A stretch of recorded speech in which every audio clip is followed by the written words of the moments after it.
All right, welcome back for part one of section two. We will do part two on Monday. Try to keep it short for you guys on a Friday. I will be attaching a couple of YouTube videos on the Freedom Riders that I would like you guys to watch, just to kind of bring a little bit more clarity if you have any questions about them to you.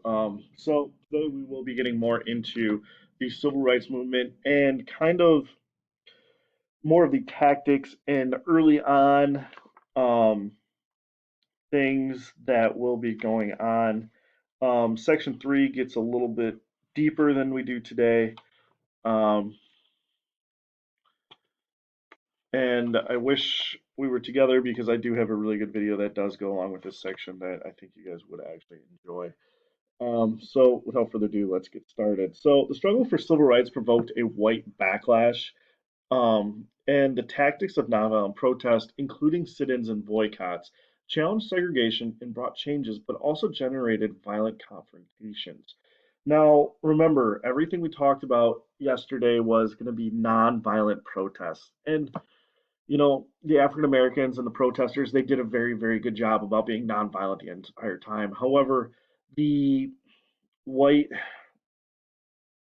I don't want to say it like this, but the white people at the time were very, very against integration and desegregating. So, an example of this would be George Wallace, who was the governor of Alabama at the time. Um, and so he's very famous saying, segregation today, segregation tomorrow, segregation forever. And he believed firmly in segregation and that blacks and whites were not equal in any way, shape, and or form. So we're going to start talking about CORE first. They will increase the use of sit-ins during the 1960s, and they will be supported by the SCLC, which is the Southern Christian Leadership Conference, who were led by the clergymen and Martin Luther King Jr.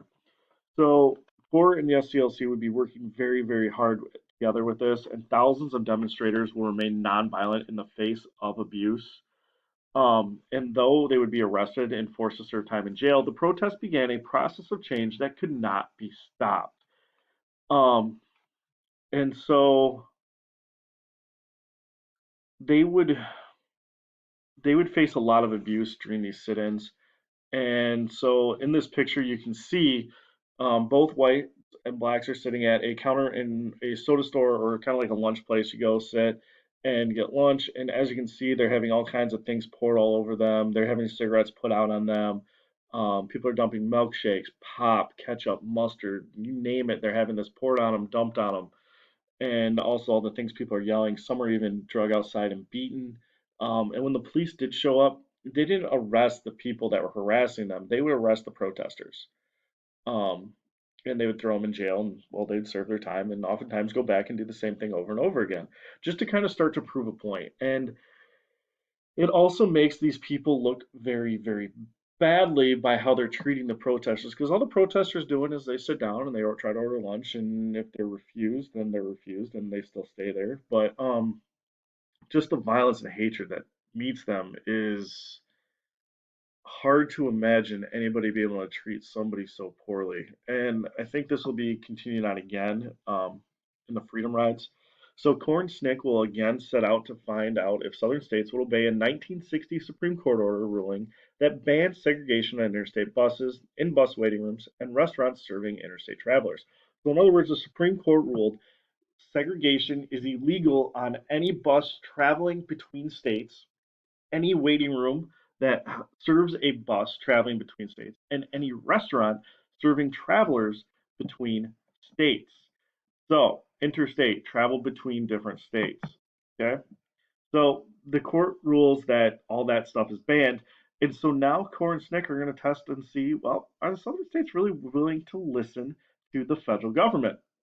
And so they will start with the Freedom Riders, who were blacks and whites who boarded interstate buses heading through southern states in the spring of 1961. So they're going to go out and test the effectiveness of the government now. In Anniston, Alabama, a white mob would surround and firebomb the bus as local policemen stand by and watch. And the level of their violence will take them by surprise. The protesters never, they knew they were going to see some backlash and some violence, but they never thought it would be this bad. Um, this white mob literally surrounds the bus and starts it on fire.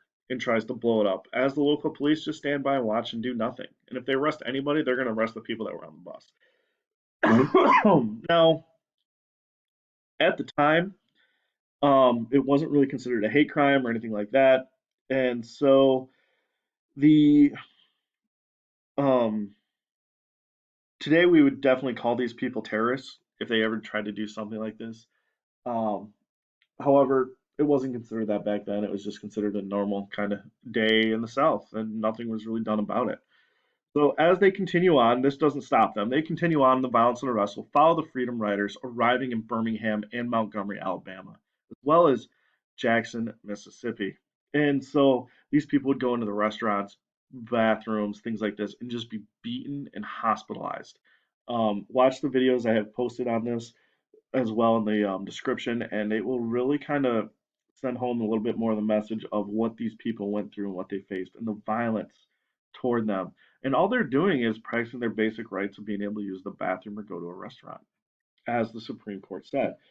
So, the extent of the violence will move the federal government to assign federal marshals to protect the Freedom Riders. Their way of thinking and their way of protesting, of remaining peaceful, is working because they're so peaceful. These men and women are just beating them consistently, and it's making the news everywhere. And it's starting to make the South look really, really bad. So as a result, U.S. Attorney General Robert Kennedy will pressure the ICC, or Interstate Commerce Commission, to ban all segregations in all interstate transportation, such as planes, buses, and trains. So not only did it prove that southern states were unwilling to follow the orders of the Supreme Court, but it actually banned segregation in all interstate transportation now, not just buses. And so this ended up increasing their rights even more. Um, and it's really hard without you get to describe how bad things are to you without you guys watching the videos. So make sure you watch those videos. This is it for today. There is a Google form you guys need to complete, but watch those videos before you do it. And if you have any questions, please feel free to reach out to me.